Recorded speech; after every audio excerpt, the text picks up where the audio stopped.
Uniform civil code के draft को लेकर आज प्रेस कॉन्फ्रेंस की गई और कमेटी जुलाई के पहले या फिर दूसरे हफ्ते में ड्राफ्ट सरकार को सौंप सकती है।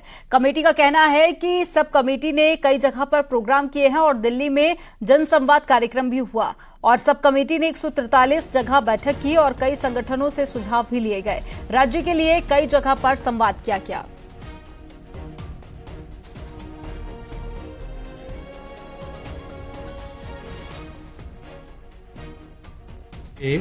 चेयरपर्सन ने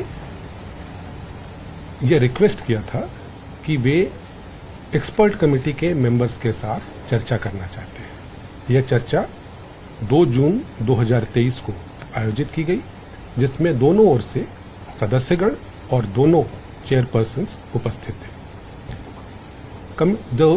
जो एक्सपर्ट कमेटी है, इसने बड़ी मेहनत से सभी प्रकार के विचारों को जो आमंत्रित किए गए थे उसका अध्ययन करने की कोशिश की है। राज्य के अलग अलग क्षेत्रों में जो कस्टम्स और प्रैक्टिसेस हैं उसको भी समझने की कोशिश की है। साथ ही साथ देश में और प्रदेश में जो भी कायदे कानून और ज्यादा जानकारी के साथ में संवाददाता पवन गौड़ जुड़ गए हैं। पवन का रुख कर लेते हैं। पवन, कमेटी की तरफ से प्रेस कॉन्फ्रेंस की गई थी, प्रेस कॉन्फ्रेंस में क्या जानकारी साझा की गई? इसके अलावा ड्राफ्ट में क्या कुछ बड़ी बातें रहने वाली हैं?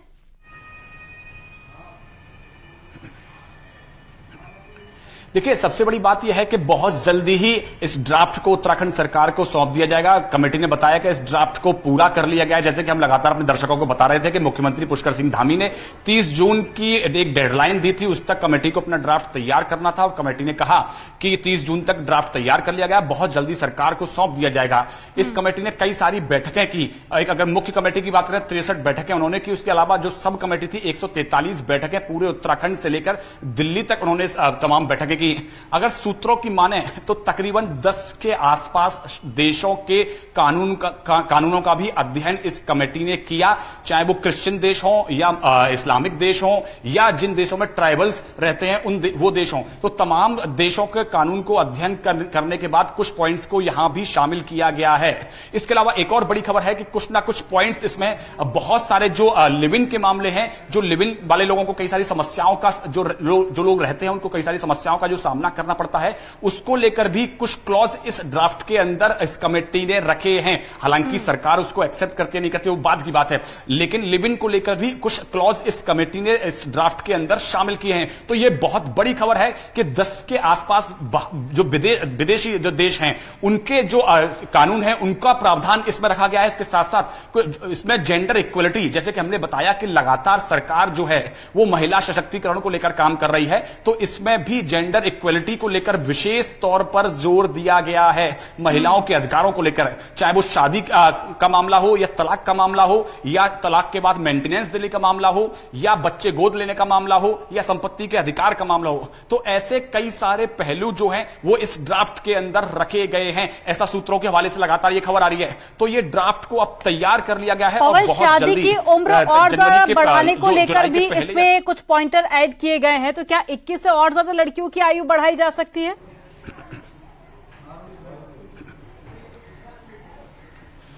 देखिए, बहुत ज्यादा डिटेल तो इस ड्राफ्ट के बारे में अभी तक जो कमेटी है उसने शेयर नहीं की, लेकिन यह जरूर बताया है कि कहीं ना कहीं बहुत सारे लोगों की ये चिंता होती है कि 21 साल तक जो लड़की जो है वो अपनी जो पढ़ाई जो है वो कंप्लीट नहीं कर पाती, या उसको कहीं अगर नौकरी रोजगार ढूंढना होता है तो वो नहीं कर पाती। इसके चलते कहीं ना कहीं शादी की उम्र को लेकर ये कहीं विवाद सामने आ रहा था। इसके अलावा अलग अलग धर्मों में भी अलग अलग शादी की उम्र रखी गई है, तो उसको लेकर भी कई सारे विवाद थे। उसको लेकर भी ये जो कमेटी है उसने इसका संज्ञान लिया है और उसको अपना जो ड्राफ्ट में इस विषय को भी शामिल किया गया है।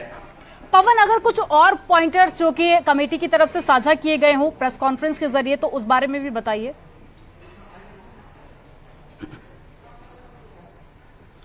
देखिए, कमेटी ने यह साफ तौर पर मना कर दिया कि हम किसी भी तरह की जानकारी इस ड्राफ्ट को लेकर हम अभी सार्वजनिक तौर पर नहीं रख सकते, क्योंकि हमको ये सरकार को सौंपना है। सरकार उसके बाद में ये सरकार का अपना अधिकार है कि वो इसको सार्वजनिक करे या अपने पास विधानसभा में पहले रखे उसके बाद में इसको सार्वजनिक करे, तो ये सरकार का अधिकार है। लेकिन सूत्रों के हवाले से यह बड़ी खबर है कि कमेटी ने 10 के आसपास देशों के कानूनों का अध्ययन करके इसको शामिल किया गया है। जेंडर इक्वलिटी पर विशेष जोर दिया गया है, जैसे कि हमने बताया, चाहे शादी के बात हो या तलाक की बात बात हो या उसके बाद मेंटेनेंस देने की बात हो, इन सब चीजों को विशेष तौर पर दिया गया है। इसके साथ साथ एक जो लिव इन रिलेशनशिप को लेकर भी देखा गया है। तमाम जानकारी साझा करने के लिए बहुत शुक्रिया पवन आपका। और चलिए यहां रुकेंगे एक छोटे से ब्रेक के लिए। आप देखते रहिए न्यूज़ 18।